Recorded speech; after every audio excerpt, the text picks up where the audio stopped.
Hey viewers, welcome back to my channel Stree world. मेरा नाम Beauty है।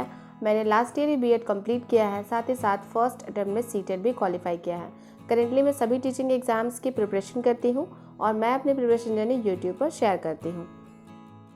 आज मेरे दिन की शुरुआत हुई थी सुबह 5 बजे और सुबह उठने के बाद मैंने ब्रश कर लिया है और ब्रश करने के बाद मैं सीधे आ गई हूँ पढ़ाई करने। यहाँ पर मैं आपको रियल टाइम सर्च करके दिखाना चाहूँगी कि अभी एग्जैक्टली कितना टाइम हो रहा है।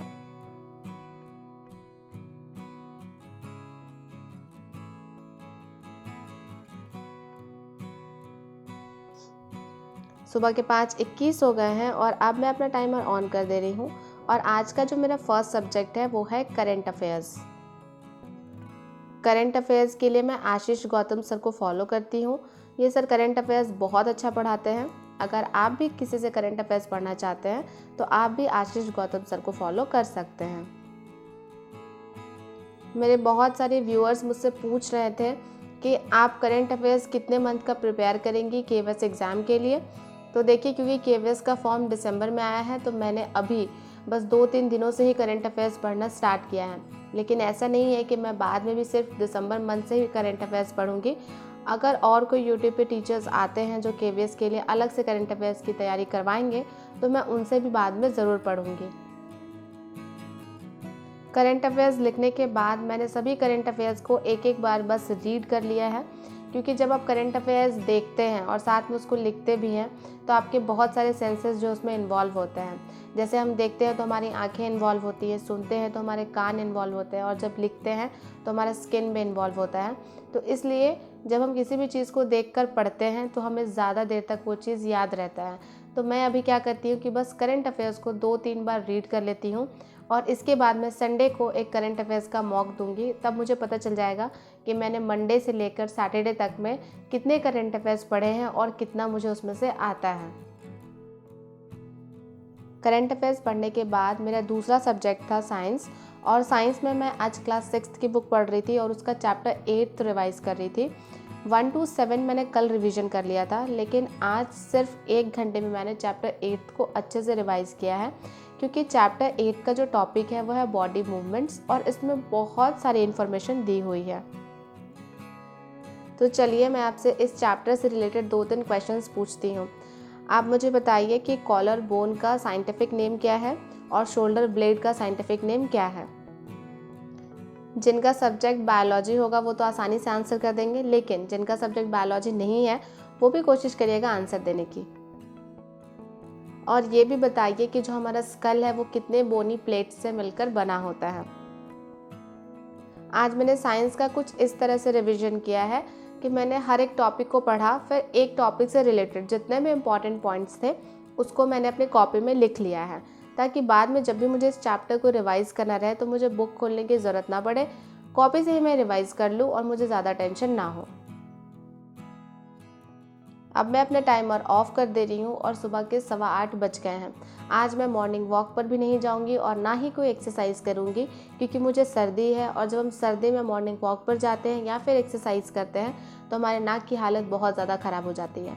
तो इसलिए आज मैंने मॉर्निंग वॉक और एक्सरसाइज दोनों को स्किप कर दिया है। आज का आपने थंबनेल तो देखा ही होगा। आज का हमारा टॉपिक है micro habits, macro patience and miraculous results.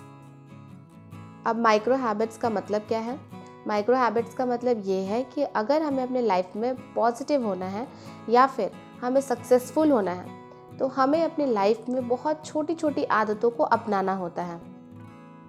हमारी लाइफ में केवल 2 या 3 बार ही ऐसे मौके आते हैं जब हमें कोई बहुत बड़ा डिसीजन लेना होता है, लेकिन हर दिन हमें छोटी छोटी आदतों को अपनाने के लिए छोटे छोटे डिसीजन लेने पड़ते हैं और हमारी लाइफ यही छोटी छोटी आदतें बदलती हैं।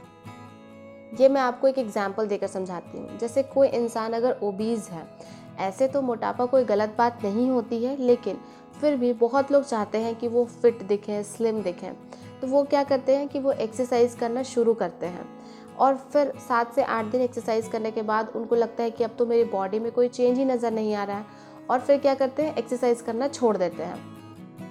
लेकिन अगर वो 7 से 8 दिन हेवी एक्सरसाइज नहीं करने के बजाय स्लो वॉक ही करते हैं और उसको 6 महीने तक कंटिन्यू करते तो उनकी बॉडी में एक जो है सिग्निफिकेंट चेंज दिखाई देता, और ऐसा होता भी है। बस हमें छोटी छोटी हैबिट्स को पेशेंस के साथ कुछ दिनों तक बनाए रखना है। अगर हम अपनी माइक्रो हैबिट्स को मैक्रो पेशेंस के साथ बहुत दिन तक बना कर रखेंगे तो हमारे लाइफ में मिराकुलस रिजल्ट्स आएंगे। इसका एक एग्जाम्पल ये भी हो सकता है कि बहुत लोग जो है इंग्लिश सीखना चाहते हैं, लेकिन वो सोचते हैं कि अगर मैं सीखूंगा इंग्लिश, या फिर अगर मैं इंग्लिश सीखूंगी तो हर दिन 2 घंटे का टाइम दूंगी इंग्लिश को। तो जो लोग ऐसा सोचते हैं ना, वो इंग्लिश कभी नहीं सीख पाते हैं। ऐसा सोचने के बजाय अगर आप ये सोचें कि मैं हर दिन केवल 10 सेंटेंस इंग्लिश के सीखूंगी, और अगर आप हर दिन केवल 10 सेंटेंस इंग्लिश के सीखते हैं तो पूरे महीने में आप 300 सेंटेंसेस इंग्लिश के जानते होंगे, और पूरे साल में आप लगभग 4000 सेंटेंसेस इंग्लिश के जान जाएंगे। और कोई भी लैंग्वेज को बोलने के लिए मुझे नहीं लगता कि 4000 सेंटेंसेस से ज़्यादा सेंटेंसेस की ज़रूरत होती है। और अगर आप इंग्लिश के 4000 सेंटेंसेस एक साल में सीख जाएंगे तो फिर अपने आप इंग्लिश में फ्लुएंट हो जाएंगे। तो इस तरह से अगर आपको इंग्लिश सीखनी है तो उसके लिए ज़रूरी नहीं है कि आप हर दिन अपना इतना बड़ा टाइम जो है वेस्ट कीजिए। आप 10 मिनट का टाइम निकाल के उसको पेशेंस के साथ 1 साल करेंगे तो 1 साल के अंदर आपकी इंग्लिश जो है वो बहुत स्ट्रांग हो जाएगी। बहुत सारी हाउसवाइफ्स ये भी कमेंट करती हैं कि वो केवल आधा घंटा कंटिन्यू पढ़ पाती हैं, उससे ज़्यादा कंटिन्यू नहीं कर पाती हैं। तो मैं उनको कहती हूँ कि अगर आप सिर्फ आधा घंटा कंटिन्यू कर पाती हैं तो ये आधे आधे घंटे का स्लॉट 2 बार दिन में पढ़िए। तो ऐसे आप एक दिन में 1 घंटे पढ़िएगा और 30 दिन में आप टोटल 30 आवर्स पढ़ाई कर चुकी होंगी। और आपको पता नहीं है कि YouTube पे जितने भी टीचर्स पढ़ाते हैं वो मैथ्स के पोर्शन को मैक्सिमम 60 डेज़ में ख़त्म कर देते हैं।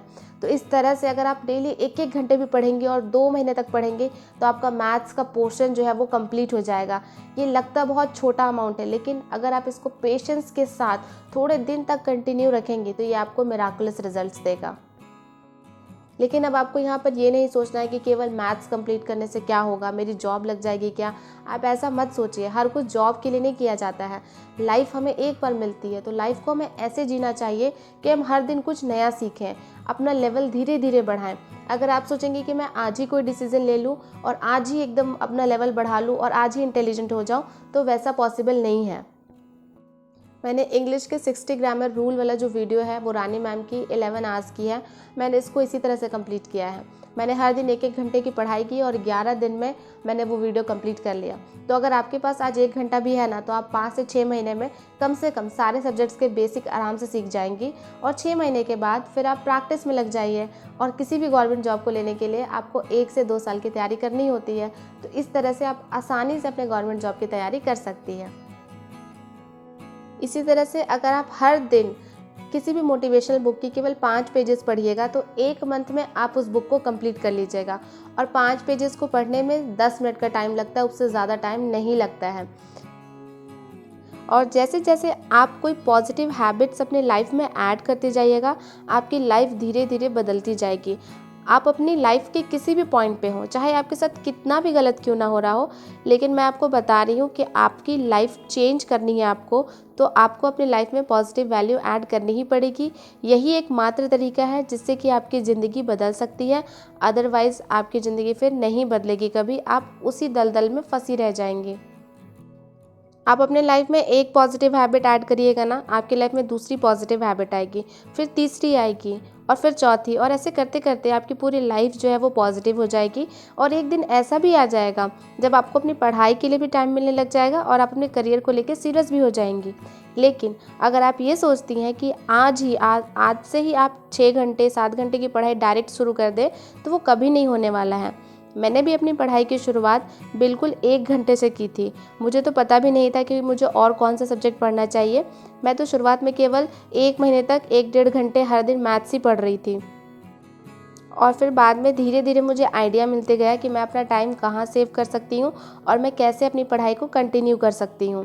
तो आप भी अगर 1 घंटे से शुरुआत करती हैं तो आपको भी आज से 6 महीने के बाद ज़रूर आइडिया मिल जाएगा कि आप कहाँ कहाँ टाइम सेव कर सकती हैं और कहाँ कहाँ अपना टाइम बचा के पढ़ाई कर सकती हैं। लेकिन हाँ, शुरुआत आपको ही करनी पड़ेगी और बहुत पॉजिटिव तरीके से करनी पड़ेगी, बिना किसी नेगेटिविटी के। इंग्लिश के वर्ड मीनिंग्स लर्न करने के लिए मैंने भी यही ट्रिक अपनाई है कि मैं रानी मैम की A to Z सीरीज़ वाली वीडियो पूरा कंप्लीट करूँगी और हर दिन केवल 10 वर्ड मीनिंग्स लिखूँगी और उन 10 वर्ड मीनिंग्स को अच्छे से लर्न कर लूँगी। और 10 वर्ड मीनिंग्स को लिखने में और लर्न करने में लगभग 1 घंटे का टाइम जो है वो चला जाता है, क्योंकि मैम एक वर्ड्स के बहुत सारे वर्ड मीनिंग्स बताती हैं, तो मैं कोशिश करती हूँ कि मैं उन सारे वर्ड्स को लर्न कर लूँ। इसके बाद मैं अपना टाइमर ऑफ कर दे रही हूँ और अब मैं रेस्ट करने चली जाऊँगी, क्योंकि मुझे उतना अच्छा फील नहीं हो रहा था। 1 घंटे आराम करने के बाद मैं दोबारा आ गई हूँ पढ़ाई करने के लिए, और अभी मैं आपको रियल टाइम दिखाऊंगी। अभी दोपहर के 1:30 बज रहे हैं और अब मैं अपना टाइमर ऑन कर दे रही हूँ और अब मैं हिंदी पढ़ने जा रही हूँ। हिंदी में 2-3 दिनों से नहीं पढ़ रही थी। हिंदी ही एक ऐसा सब्जेक्ट है जिसका बहुत सारा पोर्शन जो है वो मेरा बचा हुआ है। तो सबसे पहले मैं हिंदी को रिवाइज़ करूँगी और उसके बाद मैं हिंदी के कुछ लेक्चर्स भी अटेंड करूँगी। हिंदी में संज्ञा और सर्वनाम का टॉपिक जो है मैंने पहले ही रिवीजन कर लिया था, और आज मैंने विशेषण, क्रिया विशेषण और अविकारी शब्दों का रिवीजन किया है। हिंदी को अगर आप मन लगाकर 1 घंटे पढ़ेंगे तो 1 घंटे में 2 से 3 टॉपिक आराम से रिवाइज हो जाते हैं। हिंदी को रिवीजन करने के बाद अब मैं हिंदी के लेक्चर्स अटेंड करूंगी, क्योंकि जो मेरा DSSB का कोर्स है उसमें हिंदी के टोटल 58 वीडियो लेक्चर्स हैं और हर एक वीडियो जो है 1 घंटे की है, और मैंने लगभग 27 वीडियोज़ ही अभी तक कंप्लीट किया है। तो पूरा दिसंबर मंथ में हिंदी को कंप्लीट करना मेरे ऊपर एक बर्डन सा है, लेकिन फिर भी मैं कोशिश करूँगी कि मैं नेक्स्ट 10 डेज़ में इन सारी वीडियोज़ को एक बार देख लूँ और उसके नोट्स प्रिपेयर कर लूँ, क्योंकि हिंदी जो है इतना टफ सब्जेक्ट नहीं होता है। अगर आप एक दिन में इसके 2-3 वीडियोज़ भी देख कर इसका नोट्स प्रिपेयर कर लेते हैं तो ये आपको ईजिली समझ आ जाएगा। हिंदी में आज मैंने स्वर संधि के भेद पढ़े हैं। स्वर संधि के टोटल 5 भेद होते हैं, जिसमें 2 भेद को मैंने पहले वीडियो लेक्चर में ही कभी कंप्लीट किया था, और आज मैंने गुण संधि, अयादि संधि और वृद्धि संधि के बारे में पढ़ा है। हिंदी के लेक्चर्स अटेंड करने के बाद अब मैं नेक्स्ट पढ़ रही हूँ EVS। शाम के 4:04 हो गए थे। अब मैं अपना टाइमर ऑन कर दूँगी और अब मैं पढ़ने वाली हूँ EVS में आज का जो मेरा टॉपिक है वो है बायोडाइवर्सिटी। EVS से भी मैं आपसे क्वेश्चन पूछना चाहूँगी। आप मुझे बताइए कि IUCN का फुल फॉर्म क्या होता है। मुझे लगता है कि मैक्सिमम लोगों को इसका फुल फॉर्म पता होगा, लेकिन आप मुझे ये भी बताइए कि IUCN के अकॉर्डिंग किसी भी इकोसिस्टम के कितने % पार्ट को रिजर्व करके रखना इम्पॉर्टेंट है हर देश के लिए। आज के लिए बस इतना ही। अगर आपको मेरी वीडियो से थोड़ा भी मोटिवेशन मिलता हो, आपकी लाइफ में थोड़ी भी पॉजिटिव वैल्यू ऐड होती हो, तो मेरे वीडियो को थम्स अप देना मत भूलिए। इसके साथ ही मैंने 7 घंटे की पढ़ाई पूरी कर ली है। मैं कोशिश करूँगी कि मैं रात में 1 घंटा और पढ़ लूँ, क्योंकि अभी तबीयत थोड़ी ठीक नहीं चल रही है, तो मैं खुद को ज़्यादा प्रेशराइज नहीं कर रही हूँ। मिलते हैं नेक्स्ट वीडियो में।